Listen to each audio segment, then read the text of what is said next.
Every day, thousands of cameras record millions of moments. Most are never watched. Most don't matter. But sometimes, a single piece of footage captures the final seconds of someone's life. And those images haunt us forever. Her name was Amara Mitchell, 32 years old, software engineer at a tech startup downtown. She lived alone in an apartment 3 blocks from Riverside Park. Every evening, weather permitting, she ran the same route.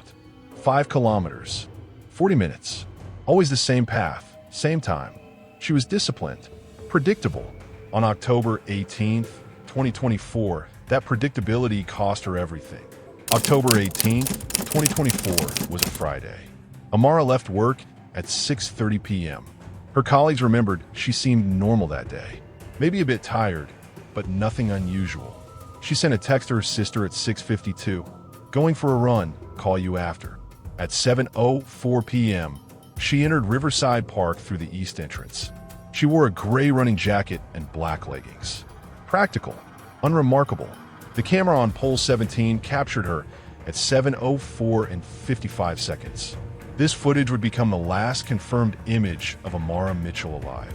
Her sister, Maya, called her that night at 9. No answer. She called again at 10. Nothing. By midnight, Maya was at Amara's apartment. Her car was in the parking lot. The door was locked. Her keys, wallet, and phone were missing. Maya filed a missing person report at 1:47 a.m. on October 19th, 2024. The officer taking the report noted that Maya seemed frantic, desperate. She kept saying her sister would never just disappear. When someone goes missing during their regular routine, you start with the last known location. Amara's fitness watch had GPS tracking, but it stopped transmitting at 7:11 p.m. inside the park. 7 minutes. That's all investigators had to work with. The park covers 43 acres. There are 6 entrances, 2 parking lots, and 11 security cameras. Most of them are old, installed over a decade ago. The footage quality is poor, grainy, but they all recorded that evening. Every second, every step, every shadow. For the first 48 hours, the investigation followed standard protocol. Search teams combed the park. Divers searched the river that runs along the western edge. Nothing. Search dogs tracked her scent to the main jogging path, then lost it completely near the southern bridge, as if she'd simply vanished into thin air. Maya Mitchell gave her first interview on October 20th, 2024. Her voice was breaking. Amara wouldn't just disappear. She wouldn't run away. She had a life, a career, plans for the future. She called me every single day, every morning at 7 a.m. We'd talk about nothing, just sister things. And then she was just gone. On October 22nd, 2024, Detective Sarah Chen requested all archived CCTV footage from the park. Not just from October 18th, from the entire previous month. She had a hunch, a feeling that this wasn't random. Predators don't act on impulse. They watch. They learn patterns. They wait. Hundreds of hours of footage. Joggers, dog walkers, families. Routine. Mundane. Voorbuden moments. But at 7:04 p.m. on October 18th, 2024, Camera 17 recorded something that made Detective Chen's blood run cold. 15 meters behind Amara, a white man in dark clothing. He's not jogging. He's walking. Controlled. Deliberate. His pace perfectly matches hers despite the difference in their speed. His face is partially visible, but the angle and lighting make identification difficult. His hands are at his sides. Casual. Unremarkable. But he's following her. There's no question about it. The timestamp, 7:04 and 55 seconds p.m. Amara's GPS stopped at 7:11 p.m. 6 minutes and 5 seconds. Chun pulled footage from every camera along the southern route, trying to piece together those final minutes. Camera 9, near the children's playground.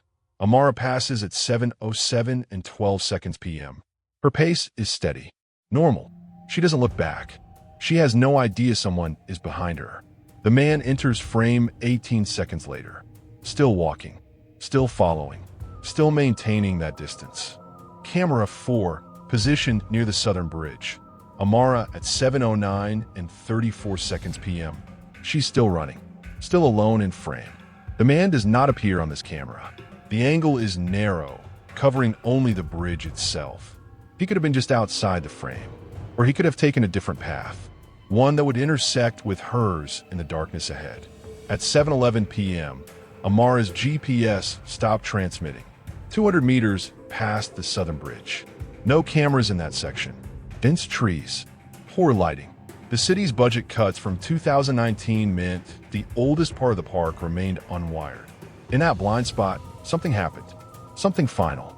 Detective Chen enhanced the footage of the man. They sent it to the FBI's forensic imaging unit. They isolated his build, approximately 5 feet 11 inches, 180 pounds. Caucasian male, probably between 35 and 45 years old. But his face, even with enhancement, remained unclear. The lighting, the angle, the grain of the old cameras, it wasn't enough for a positive identification. Then Chen made a discovery that changed everything. She reviewed footage from the previous weeks. September 27, 2024. The same man, same clothing, same time, walking behind a different woman jogger through the same section of the park. October 4th, 2024, again. October 11th, 2024, again. Different women, same man, same pattern, same predatory precision.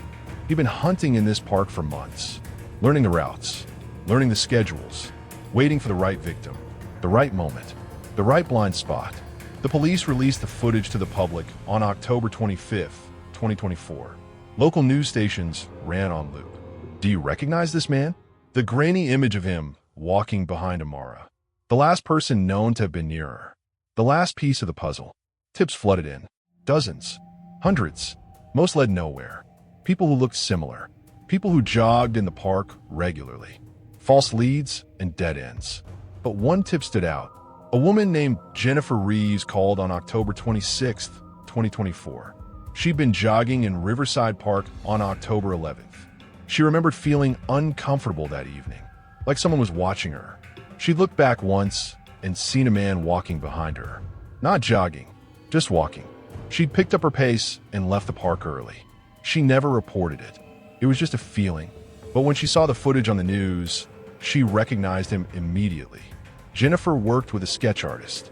Between her description and the enhanced CCTV images, they developed a composite. On October 28th, 2024, an anonymous tip identified the man as Derek Paulson. 41 years old, unemployed. He'd been fired from a security company in 2022 for inappropriate behavior toward female colleagues. He lived in a basement apartment 6 blocks from the park's east entrance. The same entrance Amara used every evening. Police executed a search warrant on October 29th, 2024. Derek Paulson wasn't home. His apartment was sparse, clean, almost empty. But in the bedroom closet, they found a box. Inside, Amara's phone, her fitness watch, her keys, her wallet, and a collection of photographs. Women jogging, women walking, women who had no idea they were being watched.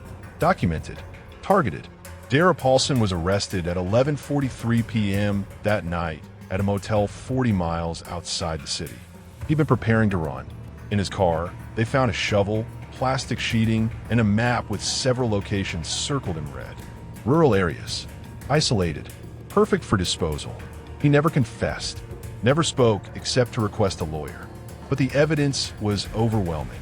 DNA evidence linking him to her belongings, digital footprints, witness statements from multiple women he'd stalked.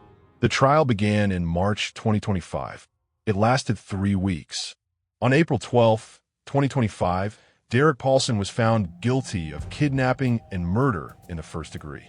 The prosecution argued that he'd followed Amara into the dark section of the park, abducted her, and disposed of her body in one of the remote locations marked on his map.